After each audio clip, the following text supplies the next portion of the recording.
नमस्कार, welcome to career 247। मैं हूं प्रशांत धवन। मैथ्यू वैन डाइक, लगातार आप देखोगे इस पे आर्टिकल्स पब्लिश हो रहे हैं। भारत में लोग डिस्कशन कर रहे हैं कि मैथ्यू वैन डाइक भारत में क्या कर रहा था।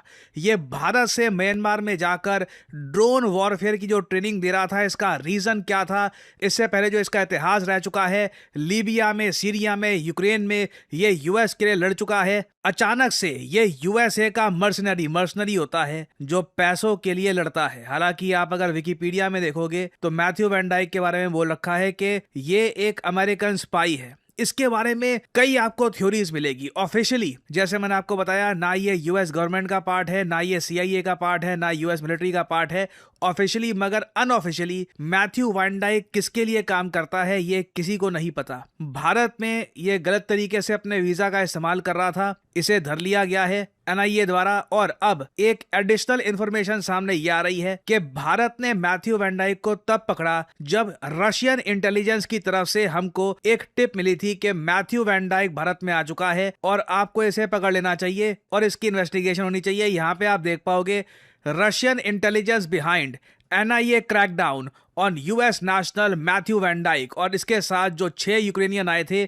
जो म्यांमार इंसर्जेंसी से लिंक्ड हैं आज के समय, इनको बस्ट करने में, इनका पूरा प्लान खराब करने में रशियन इंटेलिजेंस का क्रिटिकल रोल था। Russia tip off led to the arrest of US national Van Dyke. अब यहाँ पे आपको समझना होगा मैप से कि कौन कौन से देश इन्वॉल्व है और असल में यहाँ पर हो क्या रहा था। इधर यहाँ पे आप देख पाएंगे ये है म्यांमार देश। म्यांमार में आज के समय डेमोक्रेसी नहीं है। साल 2021 में यहाँ पे प्राइम मिनिस्टर समेत जो भी यहाँ पर सरकार थी, इलेक्टेड गवर्नमेंट थी, उसे इनकी मिलिट्री ने जेल में डाल दिया। आज भी वो लोग जेल में हैं। यहाँ पर मिलिट्री का शासन चल रहा है। नाउ यूएस इस मिलिट्री शासन के अगेंस्ट है क्योंकि जो आर्मी है म्यांमार की, ये बहुत ज्यादा प्रो रशिया और प्रो चाइना है। यूएसए ने देखिए इसके रिस्पॉन्स में यही किया कि म्यांमार पे लगा दिए बहुत सारे सैंक्शंस, बट उन सैंक्शंस ने अभी तक कुछ असर दिखाया नहीं है। इसका बहुत ही बड़ा रीजन है रशिया। चाइना का भी यहाँ पे ऑब्वियसली काफी बड़ा रोल है। चाइना काफी सपोर्ट कर रहा है करंट म्यांमार आर्मी रेजिम को, मगर रशिया लगातार कोऑपरेशन एग्रीमेंट साइन कर रहा है इनके साथ। रशिया इनको टेक्नोलॉजी दे रहा है। बहुत ही जल्द रशिया पहले म्यांमार कॉस्मोनॉट को अंतरिक्ष में भी लेके जाएगा। जी हाँ, ये म्यांमार को हर तरफ से सपोर्ट कर रहे हैं। इनकी सैटेलाइट्स को भी लॉन्च करने का प्रपोजल है और साथ ही साथ म्यांमार की मिलिट्री को भी रशिया फंड कर रहा है। बेसिकली आप ये कह सकते हैं म्यांमार में आज के समय जो मिलिट्री रोल है उसे क्रिटिकल सपोर्ट दे रहा है रशिया। रशिया के लिए बहुत इंपॉर्टेंट है कि म्यांमार में एक प्रो रशियन गवर्नमेंट रहे और यूएस ऑब्वियसली यहां पर यह चाहता है कि ये जो सरकार है आज के समय, आर्मी की सरकार म्यांमार में, ये हट जाए। अब इस सब में बीच में आ जाता है यहां पर यह आदमी Matthew Van Dyke. Now Matthew Van Dyke के बारे में इसकी वेबसाइट पे आप अगर जाके पढ़ोगे तो आपको ऐसा लगेगा कि यह आदमी तो एक फिल्म मेकर था, बस इसके अंदर जज्बा था कि मैं डेमोक्रेसी को सपोर्ट करूंगा और ये जगह जगह जाकर लोगों को ट्रेनिंग देता है। इसकी जो आप वीडियोस देखोगे उसमें खुद कहता है कि मुझे अच्छे लगते हैं आर्म्ड रिबेलियंस, के आदमी जो रिबेल कर रहे हैं सरकार के अगेंस्ट, उनके पास कुछ हथियार हो या ड्रोन से वो लड़ना सीखे, या उनके पास ये पूरी दुनिया में कई जगह ऐसे एक्शन ले चुका है जिससे बिल्कुल यूएसए को फायदा मिला है। चाहे लीबिया में जो लोग लीबिया की सरकार के अगेंस्ट लड़ रहे थे उनको सपोर्ट करना हो, यूक्रेन में रशिया के अगेंस्ट लड़ना हो, इसने सब कुछ किया है। और ये एक्सेप्ट कर पाना बड़ा एक अजीब सा लगता है कि यह आदमी ये सब फ्री में कर रहा है, बस इसमें जज्बा है। ये अलग अलग देशों में चला जाता है और वहां पर लोगों को ट्रेनिंग देनी स्टार्ट कर देता है। इसके पास इसके फंड्स कहां से आते हैं, इसके पास इंटेलिजेंस कहां से आती है, इसको कैसे पता लगता है कि कहां जाकर किसको ट्रेनिंग दे दी है। अगेन कहीं ना कहीं लोग यही मान के चलते हैं, जो रशियन जियोपॉलिटिकल एनालिस्ट है वो तो यही क्लेम कर रहे हैं कि यह आदमी लिंक्ड है सीआईए से। ये डायरेक्टली सीआईए इसको एम्प्लॉय इसलिए नहीं करता क्योंकि कल को अगर मान लीजिए ये पकड़ा गया या फिर कुछ और इशू हो गया तो यूएसए की जिम्मेदारी यहां पर नहीं आनी चाहिए। और इसके बारे में आप अगर कहीं भी पढ़ेंगे, किसी एनसाइक्लोपीडिया में पढ़ेंगे, पहली बार लिखी होती है कि मैथ्यू वैन डाइक ये है एक American spy, international security analyst और एक फॉरेन फाइटर। और ये रशिया के रडार में आ गया था जब इसने यूक्रेन में जाकर यूक्रेन के सैनिकों को ट्रेनिंग देनी स्टार्ट कर दी। यहाँ पे आप देख पाओगे साल 2014 में इसने सन्स ऑफ लिबर्टी नाम का एक संगठन शुरू किया और इन लोगों का काम यही है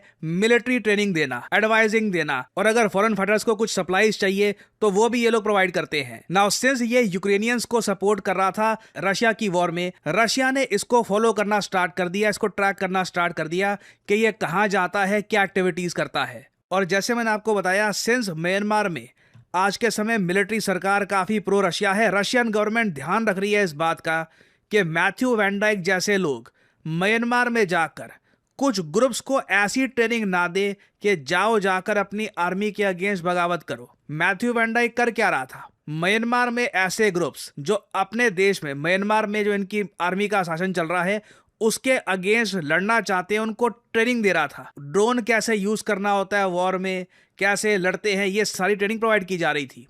ऑब्वियसली रशियन इंटेलिजेंस ने ये सारी बात नोट कर दी। इन लोगों ने ये भी नोट किया कि जो ये मैथ्यू वैन डाइक है और बाकी जो यहाँ पर 6 यूक्रेनियंस हैं, ये 3 महीने तक भारत के नॉर्थ ईस्ट में घूम रहे थे प्रायर टू देयर अरेस्ट। अब ये भारत के नॉर्थ ईस्ट में क्या कर रहे थे, ये मिजोरम में क्या कर रहे थे, फिर चुपचाप ये म्यांमार में जाकर क्या करते थे, इसके बारे में ऑब्वियसली अभी धीरे धीरे जानकारी सामने आएगी। बट रशिया बहुत ज्यादा अलर्ट था मैथ्यू वैन डाइक की एक्टिविटीज को लेकर। इन लोगों ने भारत को इन्फॉर्मेशन टिप ऑफ करी और उसके बाद NIA ने सीधा इसको धर लिया। और अब इंटरेस्टिंग बात वैसे यहां पर देखने वाली ये भी है कि आप देखो यूक्रेनियंस ये भी अब USA के लिए कई जगह काम कर रहे हैं। नहीं तो आप मान के चलते हैं कि अगर मान लो ये यूक्रेनियंस हैं, इनको मिलिट्री कॉम्बैट के बारे में काफी जानकारी है, तो अपने देश में ये अपनी मिलिट्री की सेवा करेंगे, रशियंस को रोकेंगे। मगर नहीं, ये भी मैथ्यू वैन डाइक जैसे लोग हैं, इनके साथ मिलकर काम कर रहे हैं ताकि म्यांमार में जो आर्मी का शासन है इसको हटाया जा सके ना। कुछ लोग यहाँ पर ये कह रहे हैं कि भारत हो सकता है कि US को कहे कि निखिल गुप्ता को वापस भेज दो, आप मैथ्यू वैन डाइक को ले सकते हो। देखिए मैं रूल आउट नहीं करूंगा कि ये पॉसिबल है या नहीं, बट अगेन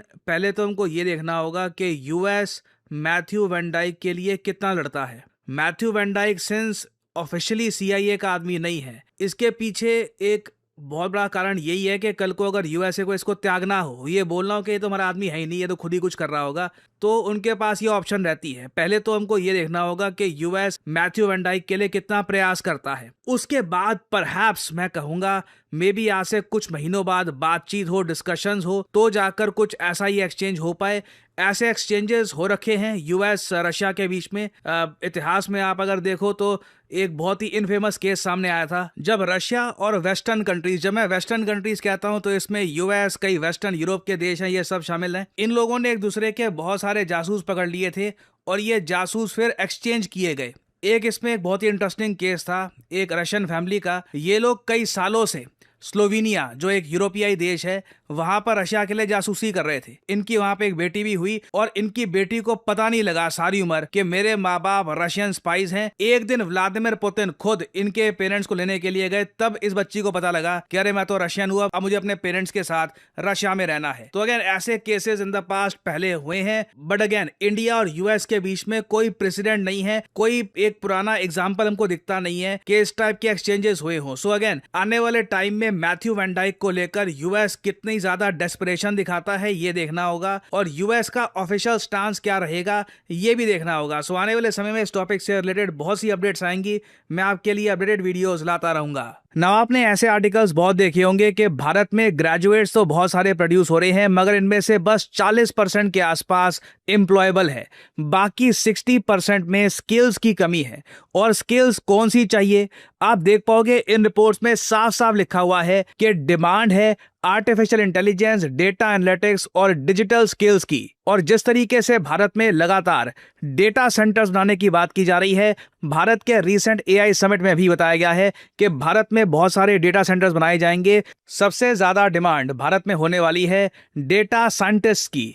और आज की तारीख में भारत में कई यंगस्टर्स हैं जो डेटा साइंटिस्ट बनकर काम कर रहे हैं टॉप MNCs में, जैसे कि TCS, गूगल पे और वेरियस और company, Accenture, IBM। Data scientist की डिमांड भारत में आपको हर जगह मिल जाएगी। नाउ आदमी सुनता है ये टाइटल डेटा साइंटिस्ट तो लगता है कि अच्छा कोई PhD चाहिए होगी इसके लिए, कोई मैथमेटिक्स में आपको शायद जीनियस होना होगा, 18 साल की उम्र से तैयारी करनी पड़ेगी तभी बन पाओगे, IIT के आपको बैकग्राउंड चाहिए। नहीं, ऐसा कुछ भी नहीं है। मैं आपको बता दूं बहुत सारे सक्सेसफुल डेटा साइंटिस्ट आते हैं इंजीनियरिंग, इकोनॉमिक्स, कॉमर्स और even completely non technical background से भी आ सकते हैं।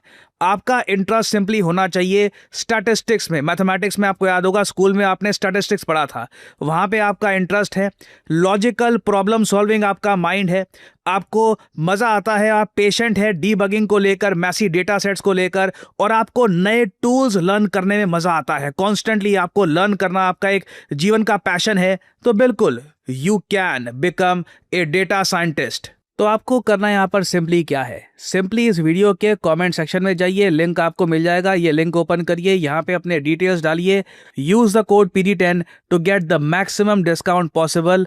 वर्क ऑन योर स्किल, अपने आप को अपस्किल करिए, जॉब रेडी खुद को बनाइए और start your career in data science. और इसी नोट के साथ ये है वीडियो का अंत। Thank you for listening and as I always say, may the gods watch over you.